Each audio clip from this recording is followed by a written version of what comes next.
everyone, this is Raina. So I've been doing a series of videos on loving the various sun signs, and now I am doing Gemini. And this is not restricted to romantic interests. If you are a parent of a Gemini child, or it could be your boss, it could be anybody.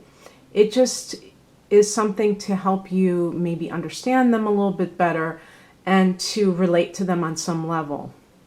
And so I have picked a few cards. I didn't pick them randomly. I did pick them intentionally to kind of symbolize Gemini. On the left, we have the Lover's card from the Major Arcana, number 6, and this is connected to Gemini. And in addition to the literal definition of it being about love, the Lover's card can also indicate a choice. So there's always that possible duality that comes with choice. And usually in the tarot, duality or choice is represented by the number 2. But in this case, it is, the two of the couple that is involved. Now, I personally do not resonate with this card being connected to Gemini. Gemini is a sign of the twins, but these are a man and a woman. So, unless you talk about twin flames, I guess, right? Which two halves of one whole. But in any case, that's what the correspondence is astrologically. So I chose the Lover's card. And then we have in the middle, I think it's pronounced Thoth, not Thoth.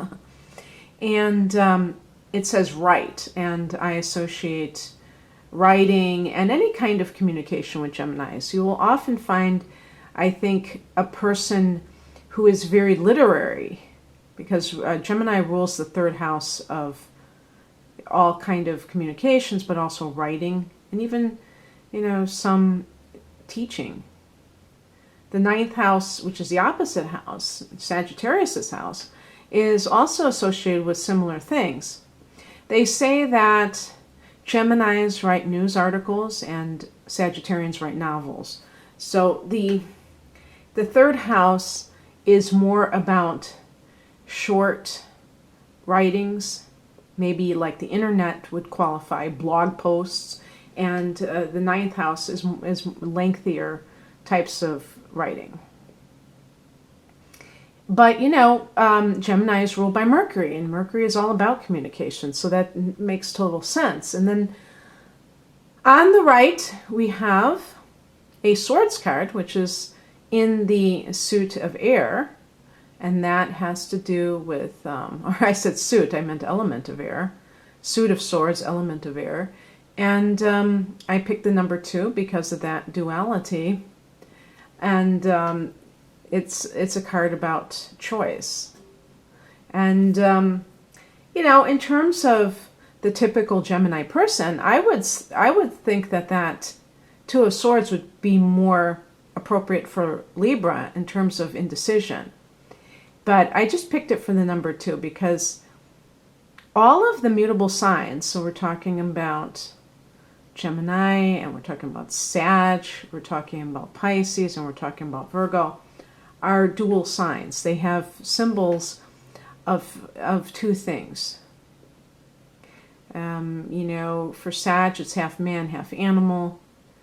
The Gemini, it's the twins, the virgins for Virgo, and the fish for Pisces. And mutable signs are very flexible. With Gemini, because it's in the element of air, it's on the intellectual level. Geminis can very easily take one position today, and tomorrow it's something entirely different. And it can be crazy making. And this isn't necessarily restricted to the sun in Gemini. I have witnessed it with the rising sign, and I'm sure the moon sign is just as well. Maybe the moon, it's more of the emotions that they can switch up on. But with the sun sign, you can get somebody who they have one opinion on something, and the next day that's something else, and you can be very you can try to prove that they had the completely opposite point of view not too long ago, and you probably won't get very far. Now, the way that this differs from Libra, because Libra gets accused of something kind of similar, but Libra is different because they can see all sides of a situation, but it doesn't mean that they take one side. A Gemini person may be very opinionated, but they can, it's just, what is their opinion? Their opinion is constantly changing.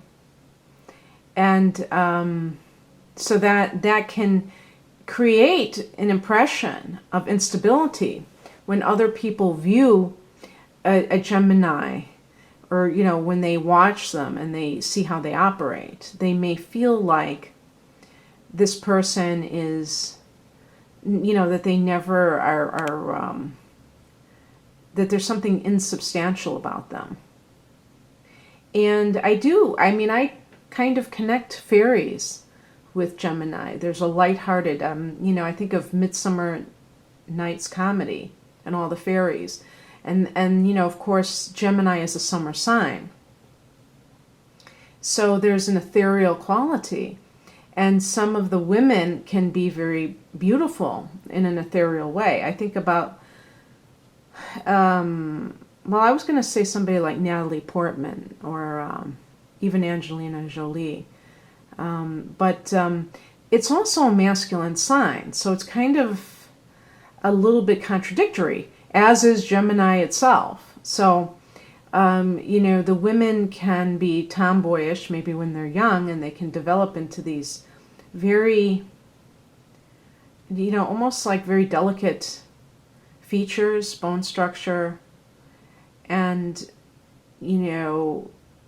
come across as very feminine, but there's always that mental component that, as well as being a masculine sign, that independence that makes them stand apart from, let's say, one of their water sign sisters, like their next door neighbor, Cancer, a woman like that. So it can fool people because they can morph into these different, roles, but not necessarily stay there very long. And that's one of the things that you have to be able to do if you love a Gemini person in whatever capacity. You have to be willing to be flexible. You can't try to hold them to anything. I was thinking about that line from Ruby Tuesday.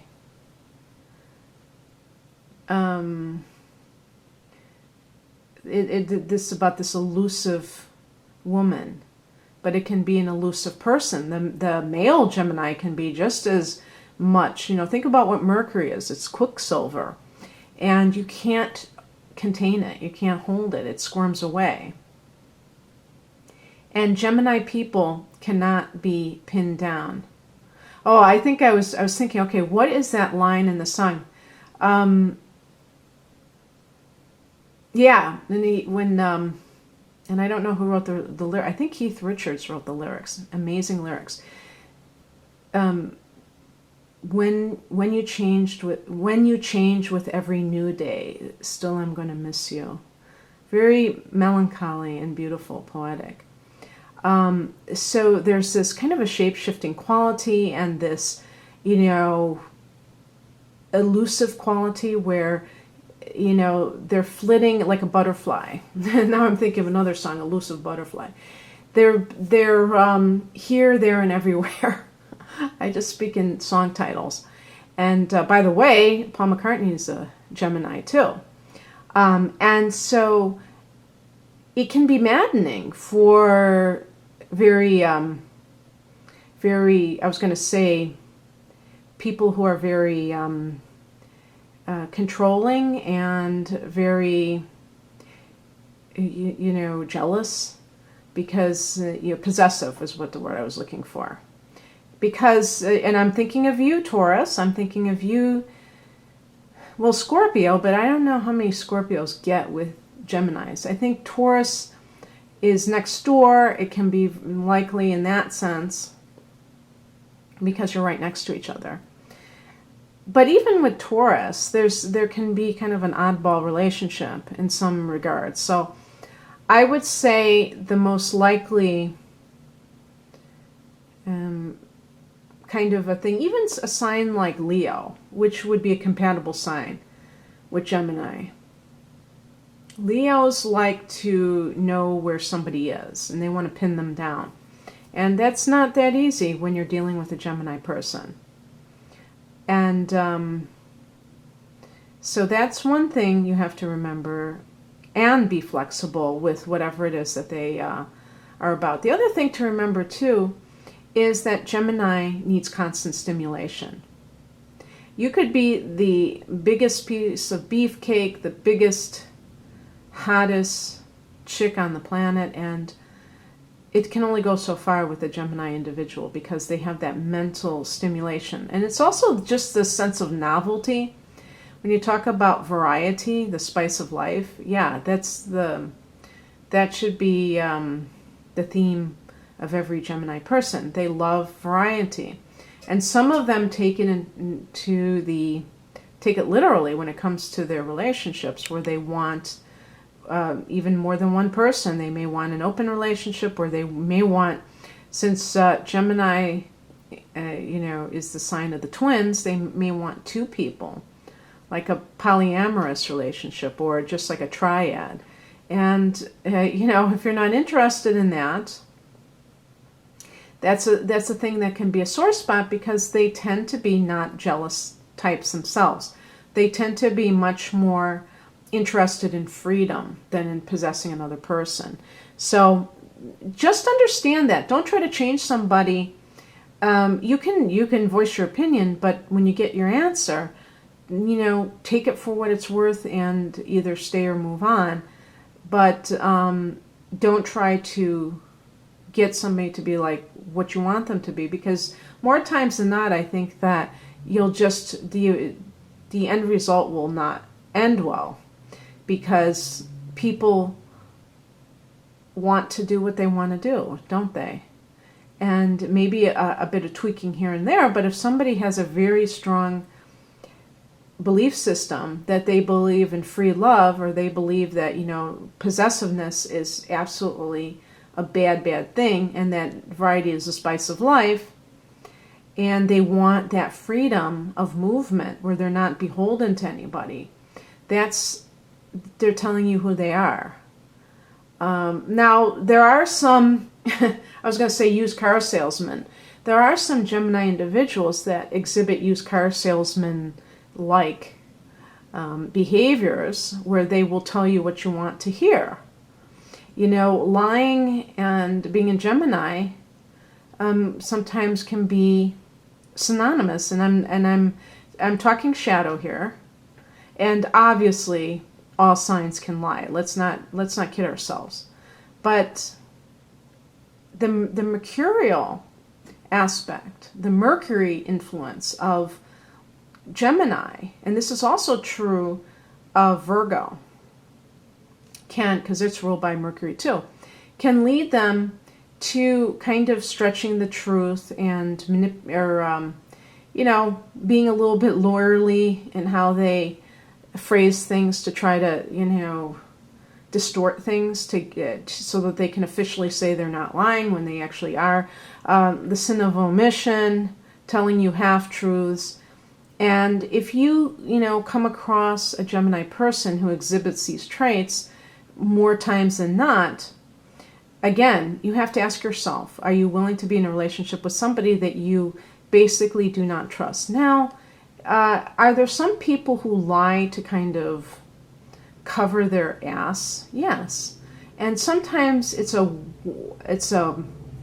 I call it like a weenie move, where they're just, and it could come from childhood, where they, had a very strict parent, and so in order to protect themselves, they lied to just get their parent off their back, or to keep from getting in trouble, because it was kind of a harsh sentence from the parent. And they just retained that through adulthood. But the truth is that if somebody is, there are times when people lie and it's not that big of a deal because it's not, I was going to say it's not malicious, but it's not really destructive. It's just something, it's like a reflex, and they usually do it either because they don't want to hurt somebody, or they don't, or they're doing it for self-protective measures. But there are some people who are pathological liars, and they lie when they don't even need to lie. And, you know, part of that can be that creative self-expression, and some of it is just like, I don't know, it's a little bit nuts. But if you run across somebody who's a pathological liar who just so happens to be a Gemini, and, you know, you can't get anywhere and they keep doing it, then again, you have to ask yourself, you know, how much am I going to invest in something that looks like it's not, I don't like to say hopeless cause, but, you know, totally counter to what you want. So that's very important. And that's important for any sign in any kind of situation. To, when you see a chronic issue, if you constantly overlook it and then you complain about it happening, it seems a little bit counterproductive. The other thing is, for instance, if you are the parent of a Gemini child, realize that this child may be very high-strung and very hyper, very ADD, hyper, constantly going from one thing to another. They would benefit from yoga from an early age, be it Hatha yoga and also sitting meditation, where they can learn to focus. And also limiting electronics and TV and all that stuff is good too, because that tends to make us less and less focused. And allowing them plenty of physical activity, but also mental challenges. You know, teaching them things like, you know, like games like chess. I mean, I was playing chess from the time I was very young. I'm not a Gemini. I'm a Sagittarian, but I'm saying that you can teach children intelligent kind of games instead of silly games. And with Gemini, if you're the type of parent who thinks that, you know, going to Chuck E. Cheese is so much fun, you need to stimulate your Gemini child's curiosity, because chances are they're going to be very curious. Instead of getting irritated when they say, why is this happening? Look it up, Google it, and be able to tell them in an intelligent manner. Talk to them as intelligent beings from the time they're very young, but do not expect of them adult behavior. There's a difference. I would say that about all children, but especially Gemini children.